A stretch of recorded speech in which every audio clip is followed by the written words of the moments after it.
Hey Miguel, how's it going? Hey man, good, good. How are you? I'm doing well, doing well. Yeah, thanks for joining in today. So Miguel is our firm's principal consultant. He works with a lot of the clients directly on marketing, sales, but what he's even better than me at doing is really consulting with the product. We were both technical founders going into marketing in our startups. We didn't know what we were doing, but and now it's our time to really give back and help people out. So, really cool topic today. Miguel is going to be going over his acquired startup, Imagine Plus, right? Can you tell me a bit more about what Imagine Plus was as a product? Yeah, Imagine Plus, basically in a nutshell, was like a web interface for Midjourney. So Midjourney at the period of time was on Discord, and it was really difficult to make AI images. You had to learn a lot about prompting, and that took like a little bit of time, especially for people that were non-technical. And so we kind of made a web interface with like an editing suite and like an easy way to kind of view, create and edit AI images. So that was the main idea of the product. Gotcha, gotcha. And that was during that first initial AI image and video boom, right? In maybe late 2023, was it? Yeah, exactly. It was like a super hot period of time where Midjourney was kind of innovating in the space, and the technology was just getting good. Yeah, and it figures why private equity and other people were looking to get in on the AI boom and buy companies like this. So yeah, that's how it came about, right? Did you do outreach when you were looking for someone to acquire a company, or it was inbound?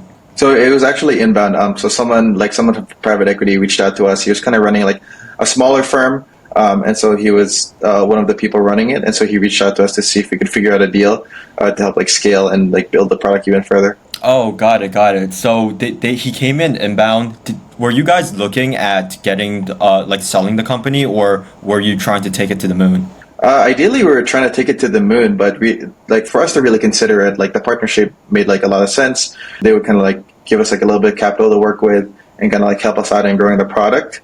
And so yeah, we thought it was a good idea to go with the partnership and like sell the product in order to kind of help them grow it on their own like capital and like their network and all of that. Right. Yeah, yeah. That sounds like a win-win to me. And then, how big was your team?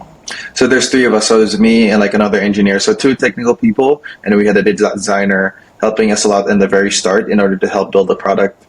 Oh, perfect. So you're an engineer. Can you actually tell me more about your background? Yeah, so I had a bachelor's in computer science from Florida State University. So spent 2 3 years studying computer science there, and I also worked as a software engineer at Atlassian, so in like a big tech company for 2 years. But also during that period of time, I was building my company. So there's like Imagine Plus, and there's another one called One Price, and that was like an AI pricing experimentation platform. So you're able to change the prices of your product, SaaS product, in real time in front of your customers. So I was running those two companies at the same time as working a full time job. Oh, where were you for full time? Oh, so I was at Atlassian for full time. Oh, awesome, awesome. And then you mentioned something to me whenever we talked about being like an indie hacker as well. Yeah. So kind of that was I was the indie hacker on the side. So work at like a big tech company as an engineer, but then also was like an indie hacker on the side, aside from my full time job. Yeah, for people out there that don't know what it is, I mean, to be honest, I still don't have the definition completely down. Could you define an indie hacker?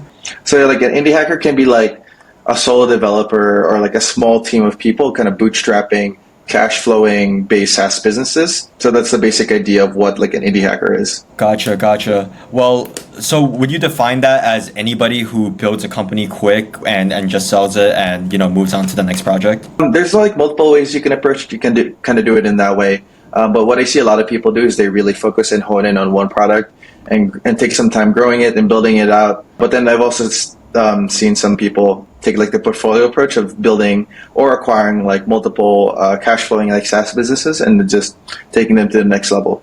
So there's like a lot of ways you can go about it. Got it, got it. Well, right now what we're doing together is that we've been scaling a lot of SaaS companies, right? And so you're more working with more long-term and bigger companies that are trying to, we have some in the seed round, Series A, and then even like Spectrum that we're working with, they're doing like 9 figures a year. So that's pretty different from how you built a company and, launched in like 3 months for Imagine Plus and then got it acquired. What would you say are the pros and cons of working with a quickly built company such as Imagine Plus versus what we're doing here? So I think the thing that's a little bit different is like honestly, I think I wouldn't have fit my role now as a principal consultant at our firm if I didn't have the experience running Imagine Plus. Since I think the hardest thing about building a startup or a SaaS business from the very start is there's so much you have to do. There's a lot of ambiguity. And at the very start, I think going from 0 to 1, of course, is the hardest to do since you don't know exactly who you're going to be targeting, like how you're going to market the product, what features you need to build. So I think in general, like launching a SaaS, those are like the most important things you have to try and figure out. But I see from like tying into like the problem of what we solve for our firm is people can like build the product, but they don't know how to target or like market or sell it. And really, in order for a business to be super successful, you need to be able to tie product to the problem and the sales and marketing if you want to be able to grow a company sustainably. So I think in general, that's kind of what we specialize in as a firm now. Like me and Jonathan are consulting in some of the marketing and sales, but then I also have a bit more specialization in the product itself. So I can also kind of consult on like many aspects of the business and kind of have experience in doing so. Yeah. Something that we saw running all of these startups is that it really matters so much. I always use the term RevOps because it's the easiest way for me to kind of tie in marketing, sales, the whole go-to-market strategy, the mission of the company is always important, as well as the product, because if marketing, sales, and product isn't in sync, then people start pivoting, building new features. But a new feature means you're going to allocate and delegate time to, trying to sell it and market it there. And then, as I saw in a recent live show by Hormozy, that people are always building so many chains in their business, unnecessary chains that are weighing them down and not moving the needle forward. So I think that's one of the biggest things that we've been doing is sometimes telling founders to not do something, like not pivot, not take feedback from one customer and then build out a whole new feature. We just have to stick to the plan and scale one offer, one product.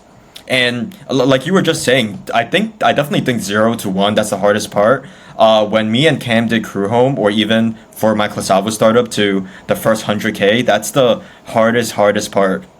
But going from 100 to 500K or 1 mil, it's so simple. You're just hiring more sales guys, maybe like one more engineer. But if you did it the right way, it honestly was easier than getting that first 100K. So yeah, let's actually keep elaborating on that. Do you think that anybody could just be an indie hacker and build something in 3 months and sell it?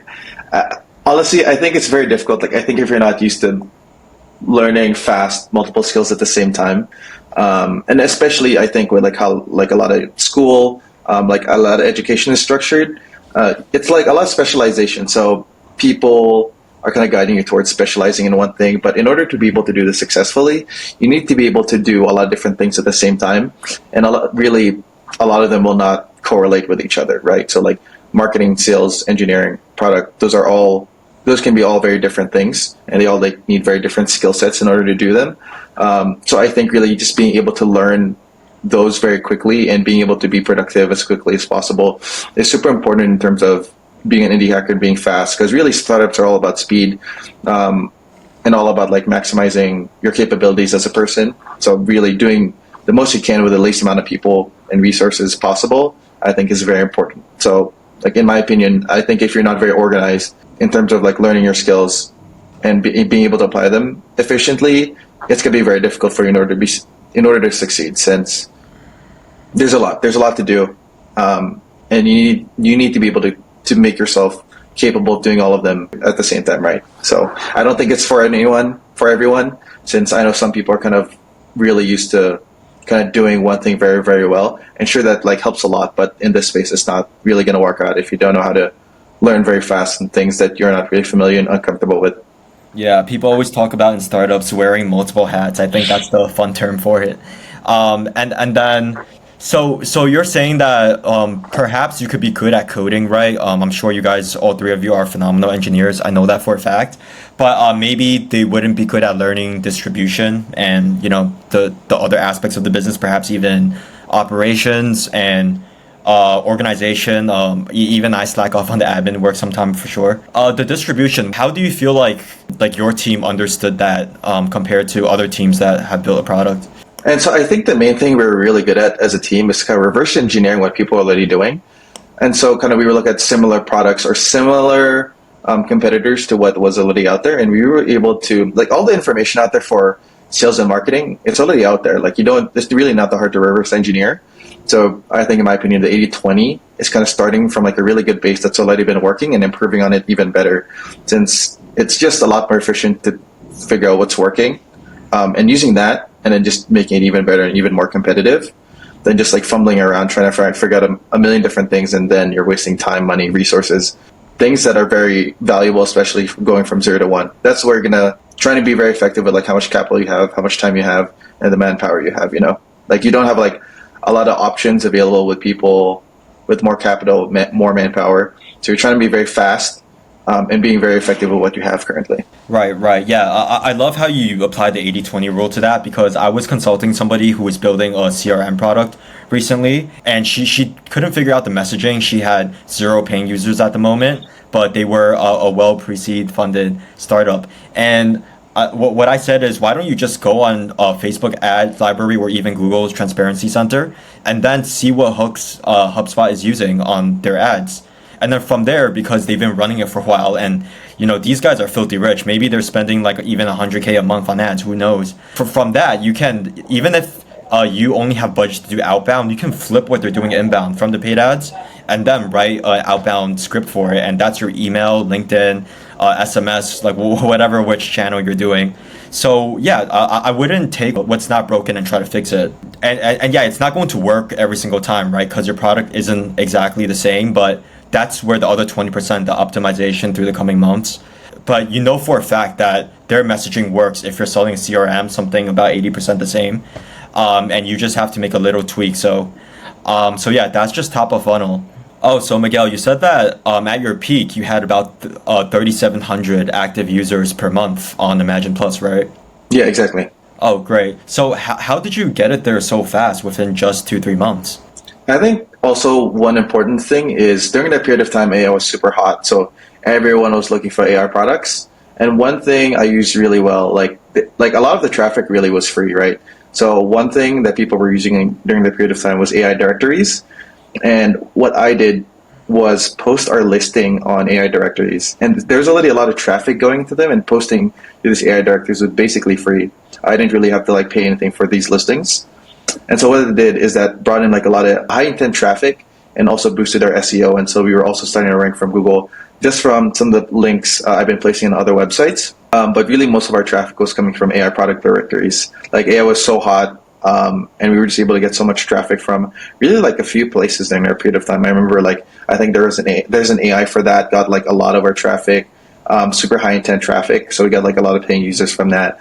And people were just so willing to try a lot of new things and willing to put down credit cards for it. So Got it. So you never did paid ads, you never did cold email. I mean, it's a consumer product, but still, do you feel like it doesn't take much budget to build a successful startup and exit? really, no. I think if you're very creative about your marketing and like really understanding, I think there's a lot of parts of this equation. So I think understanding your ICP very well. B, figuring out where your ICP hangs out and where they would be looking for your product. And like C is like, okay, getting the message correctly as soon as they find your product, right? So I think if you get all three of those together, it's really, in my opinion, not that difficult to get those paying users, right? So it's just having a clear understanding of like who, where, and what they would want to see. Got it. And what's next for you on your journey? I think next thing for this journey is I really want to help be in front of the customers again, right? So I think the reason why I joined this firm is that I'm speaking directly with these founders that were in the same places I was, really not understanding like kind of how to kind of build these companies. Because I know like a lot of them, like me before, they're building them part-time and they want to kind of do it full-time, like want to get out of corporate or something like that. And so I want to help them get there, help them like fulfill their dreams of finally being able to work on something full-time. Because I know some of these people that we've been talking with, they've been in corporate for like 5-10 plus years and they're so sick of it, they're so burnt out, and they just want to have the freedom, time freedom, location freedom to be able to kind of do their own thing again and work on something a bit more fulfilling than just kind of working another big job, that pays very well but doesn't really fulfill you, and it's kind of burning you out because really you won't feel the same way in terms of working on someone else's thing than versus on working on your own thing, right? Like I feel a lot more fulfilled when I was working on my own stuff, and I think that was like a big proponent for like how happy I was in terms of work. Yeah, yeah, for sure. I definitely see how you and I, for our startups, had the consulting that we had now. I feel like coaching and consulting in general is the quickest thing, most similar thing to time travel, essentially, because you're getting someone's maybe 5, 10, 20 years experience, but then they're giving it to you in weeks, if not months. So yeah, it's super quick to absorb. And yeah, we've been talking to technical founders that they feel like they know what they're doing. We are engineers ourselves, so it's kind of a pretentious field. I did computer science too. And I've been on so many calls where people are like, oh, I know exactly what I'm doing. All I need are leads, or I have a lookalike audience ready. We just have to plug it in or whatever. But years on end, their business is at a very low revenue. Maybe they would even regress since the next time we catch up. So I always felt like that's such a shame. And then you simply only focused on one channel, right? Which is the AI directories.